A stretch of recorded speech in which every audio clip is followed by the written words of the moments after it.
The first time I saw you, you'd come from an evening class to meet us for dinner at Farmers, Fishers, and Bakers in Washington, D.C. One of the first things to strike me was your smile. It was, is, and will continue to be the most gorgeous sight I've ever seen. We talked about a reproductive endocrinologist and some criminal stuff relating to that.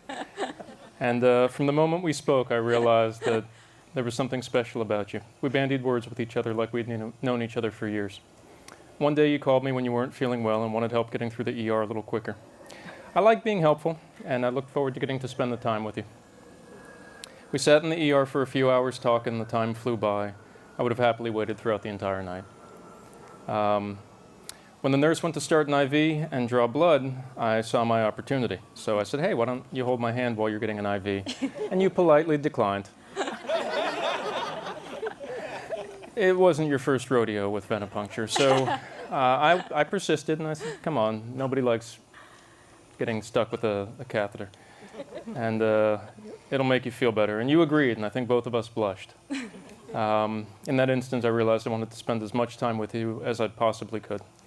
Later in the year, my friend Joey and his wife Giselle came to town. We'd planned to ride out into Shenandoah Valley and drive across Skyline Drive together. Joey, you sat next to me up front. Giselle was in the back with you. And I'm surprised that we stayed on the road. I don't think our eyes left each other in the rearview mirror for more than 10 seconds. No offense to Joey, but it was really the first time in my relationship with him as one of my closest friends that I really didn't want to sit next to him. As we became friends and more, every time I saw you, it brightened my day. You always had the most interesting things to talk about, whether it was the topic of a book that you had read, what you had learned that day at GW, or your opinion on just something topical. You have a voice and a mind that I love to hear. We had the same sense of humor, we were both quick-witted, and both loved each other's company. We both loved to make each other laugh, and I'd do damn near anything to get a snort out of you. As the year in D.C. progressed, I very quickly fell madly in love with you. Prior to us meeting, I didn't really think I'd ever experience the true love that my parents described to me, of meeting somebody and knowing that they're the one. I wasn't sure it existed, or if it did, I just didn't expect it to happen to me. After falling in love with you, I understood, and I suddenly couldn't imagine a life that didn't include you. You kindled a fire in my heart that burns brighter with each passing day. I can be myself completely with you. You love me for who I am, warts and all. We have our little inside jokes, the silly noises we make around each other, the voices for the animals. We encourage each other and share in the excitement of our hobbies and pastimes. You share in my excitement of the plants, bugs, and random things I find in the yard, and mine in your excitement about the yarn, cardstock, sale aisle, and sticker selection at Michael's. I love hearing about your day. I love hearing about the conversations at work. I love hearing about your scrapbooking, your crocheting, your cricket. I love hearing about your true crime shows, even if from time to time they scare me. I love sitting on the couch, watching goofy television together, judging tattoos that we'll never get on Ink Master, or laughing at a unicorn cake turned into soup on Nailed It. I love spending time in our yard together and seeing the marigold that you plant turn into flowers. I'm constantly impressed with how brave you are to continually expand your area of comfort in the yard without your snake boots. All of this is to say I love spending time with you any way I can. I'm so incredibly lucky to have met you. I'm so lucky that we got the chance to fall in love. You're the most beautiful, smart, brilliant, gorgeous, empathetic, and caring individual I've ever met, and you're my best friend. I vow to make your happiness a priority. When you're having a bad day, I'll try to make you smile or laugh, and if I can't, I'll hold you and be there for you. I vow to make sure we get you to Michael's regularly. I love the crafts that you make. I want to make sure you're always well-stocked on stickers and yarn. I vow to be your partner in this life, and to always put our relationship first. As it has over the past few years, life will throw plenty of unanticipated issues and problems our way. But you're my source of strength, and I'll always be yours. I vow to always be available to catch any spiders, frogs, or snakes that make their way into the house. I'll try not to examine them or videotape them for too long, just long enough to get a video to send to somebody. I vow to appreciate and cherish you, and to let you know in some way, shape, or form every day how special and important you are and how much you mean to me. I vow to make you the sunny side up eggs that you like whenever you want them. I vow to always express my gratitude for all the ways you make me smile, make me love, and make my life easier. From helping me find my keys, to making me laugh or smile even when I don't want to, I'll always make sure you know how much you're valued and appreciated. I vow to buy you Portillo's whenever you want, but particularly after you spend the day helping my parents with identity theft. So that's about once a month. So I vow to always be open and honest. You're my confidant, and I'll never hide anything from you. I vow to always carry you to bed when you fall asleep on the couch, even when I'm old and decrepit. I vow to love you completely. Forever, with all my heart and soul, all the bits, for as long as I live, in sickness and in health. I'm so lucky to be marrying you, and I'm so excited to be able to call you my wife. Thank you for being you. Thank you for flowing. Thank you for loving me. Thank you for making me a better person. Thank you for making a home in each other. I love everything about you. I'm yours forever and always. We did it! Finally! We did it! It only took us 4 years, but we did do it! Better late than never. We made it all this way together. We made it through so many laughs and so much fun, so many fun times together, and through so many tough times as well. I can't wait to start our next chapter together, where we can experience even more of what life has to offer, side by side.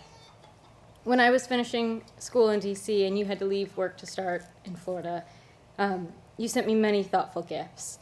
You sent me a Roomba because you knew I was a domestic homekeeper already, and you sent me lots of plane tickets that had no self-interest whatsoever, I'm sure. And you sent me many, many flowers. You always included a kind and thoughtful note with your flowers, forever linking your expressions of your incredible love for me to the beautiful expression of that love. The flowers of all shapes and sizes and colors remind me of you and of us. Maybe that's why I so excitedly filled our whole house with flowers, and you so excitedly filled our whole yard with flowers. In one of the early bouquets, there was a bunch of status, which I assembled into a memento box, and we now have hung in our home. It's from one of the very first bouquets that you ever bought me. The thing about status is that it never, ever loses its color.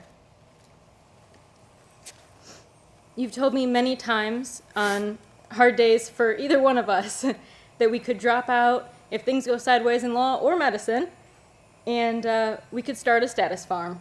But I think I probably have enough farming on my hands already. Status never loses its color, and to this day, the bundles that you sent me fresh years ago are dried but still as vibrant and beautiful as ever, though they've been through moves and transitions and many different spots on the wall. When we got our happy little yard, it was one of the first things we planted together. And now it didn't always grow exactly as we intended it to, but it never failed to teach us more about growing. It never failed to teach us more about working together to grow something together. And each time we tried, we got a bit better at it, and we never stopped trying. The more we've grown together, the more I come to realize the thing about learning another person is that it's never a finished process. We're never finished getting to know each other, and that makes it so, so special. We've seen firsthand that the flowers that we planted and then we left to their own devices quickly got overgrown with weeds and were abandoned, and it needed major work. And we learned from that. What we've learned is when we've seen flower beds that we planted and tended to consistently, where we pulled the weeds and we regularly watered and we stood side by side to admire the beautiful results of our hard work, those flowers grew and grew and grew. In doing this process together, it's not only brought us closer together, but it showed us both, I think, firsthand the importance of tending to our own flowers planted in our yard and in the relationship. There's always more to learn, and there is no one I would rather learn with. Both of us have spent a lot of years learning, from profession to skills to trivia-like facts that amuse no one else but each other. But you never shied away from trying new things, and that's something I really admire about you. Even though I'm not exactly the adventurous type, I always admire your willingness to put yourself out there, to do the hard work to get what you want. You never hesitate to get your hands right in the dirt and do exactly what you need to do to get where you want to be. You never hesitate to put in hard work to get something beautiful, and you never give up. You really are one of a kind. Since the days in D.C., we've preserved many bundles of status, and though it has changed throughout time, just like the two of us, it is always as beautiful as the day it blossomed. I am so grateful for you and for the life we've created, and for the life I know we will continue to create together. What we have is truly special, and I'm so lucky to get to spend my life with you. I vow to only bring home 3 to 4 new dogs. That's it? I got all this space. And this is why I do it. I vow to call you every time there's a lizard in the house, even when I'm brave enough to catch it myself. I vow to always try to make you laugh, successfully or not, and I vow to always tend to our garden. I vow to always stick by your side, even if the garden gets dirty or the rain starts rolling in. And I always try to get those participation points, even when I don't really want to touch the gross thing myself. I vow to always express my gratefulness for the life we've created, and I vow to always be your biggest cheerleader. Always and forever, I love you, and I love everything about you.